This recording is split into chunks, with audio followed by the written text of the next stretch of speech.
Merhaba. Çokça gelen nasıl kullanırım Dormio'yu sorusunun ardından kısa bir video çekme kararı aldık. Dormio'nun kutusunu görüyorsunuz. Burada belirtmem gereken kullanmadan önce kullanıcı kılavuzunu okumanız gerektiği. Paketi açtığımızda Dormio ve kullanıcı kılavuzu karşınıza çıkıyor. Kullanıcı kılavuzu bazen gözünüzden kaçabiliyor. Burada olduğunu hatırlatayım. Bunun dışında Dormio'yu çıkaralım. Bu koruyucu kabı, Dormio'yu seyahatlerde yanınızda götürmek için bunu kullanabilirsiniz. Açıyoruz.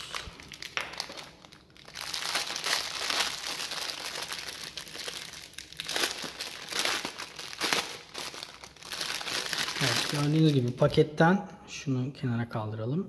4 adet parça çıkacak. Şimdi bu parçaların isimlerine gelecek olursak şu valfi çıkaralım önce. Bu Dormio ana gövdesi dediğimiz parça. Bu tek yönlü valfimiz. Bu valfin her zaman için Dormio üzerine takılı olması gerekiyor.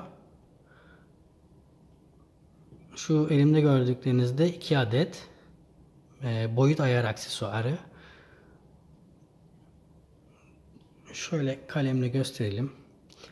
Dormio'yu kullanırken şu bölüm dil haznesi, yani buranın dibi kapalı olan kısım dilinizi uyku sırasında koymanız gereken yer. Dilinizi buranın içerisine ittirdiğinizde içerideki hava dışarıya doğru tahliye oluyor ve dilinizi vakumlamasını sağlıyor. Bunun her seferinde uyguladığınızdan emin olun. Şu üstteki kısımsa buraya üst dişler oturuyor. Tam tersinde simetriğine ise alt dişleriniz geliyor. Bu dil haznesinin aşağı tarafta olduğuna emin olun ağzınıza takarken. Şu gördüğünüz ince kavisli katmansa dişinizin önüne, dudağınızın ise arkasına geliyor. Yani şu aradaki bölgeye dudaklarınızın oturması lazım. Şu aradaki yerden de nefes alıp verebiliyorsunuz. Burun deviyasyonu olan hastalar ağızdan nefes aldığı için burayı kullanabilirler. Ama eğer böyle bir sorunuz yoksa Dormio takılıyken burnunuzdan da rahatlıkla nefes alabilirsiniz. Şu dişlikte göstereyim. Tam bunun dudakları yok ama yine de anlaşılıyor. Şu şekilde dişlerinizin ön kısmında kaplaması lazım.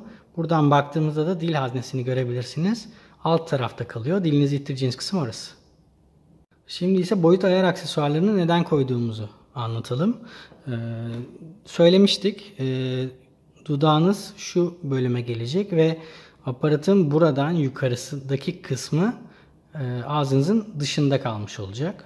Bir emzik gibi dudağınızın dışında kalmış olacak.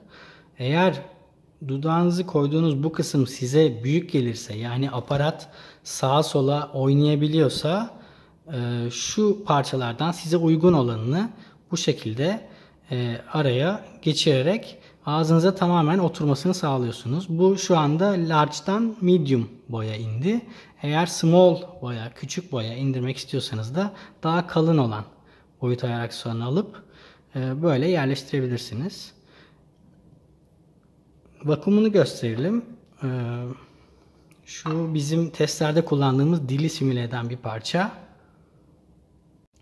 Bu parçayı dili daha iyi simüle etmesi için ıslatalım ve dil haznesinin içerisine doğru ittirdiğinizde bu vakumun Dormio'yu taşıyacak kadar, yani dilinizin geri çökmesini engelleyecek kadar kuvvetli olduğunu görüyorsunuz. Her uyandığınızda veya uyanıp ağzınızdan çıkarıp tekrar taktığınızda dilinizi tekrar buraya ittirmeyi unutmayın. Bu boşluktan da nefes alabilirsiniz. Dilinizi buraya koymamaya özen gösterin. Yani şöyle değil. Bu buraya kapalı olan bölmeye yerleşecek dil. Temizliğine gelecek olursak, sürekli kullanımda Dormio'yu tekrar temizlemek isterseniz bir suyun içerisine koyup hiçbir kimyasal kullanmadan kaynatabilirsiniz. Medikal silikon olduğu için çok güvenli ve sıcaklığa çok dayanıklı bir malzemedir. Rahatlıkla kaynar suda temizleyebilirsiniz.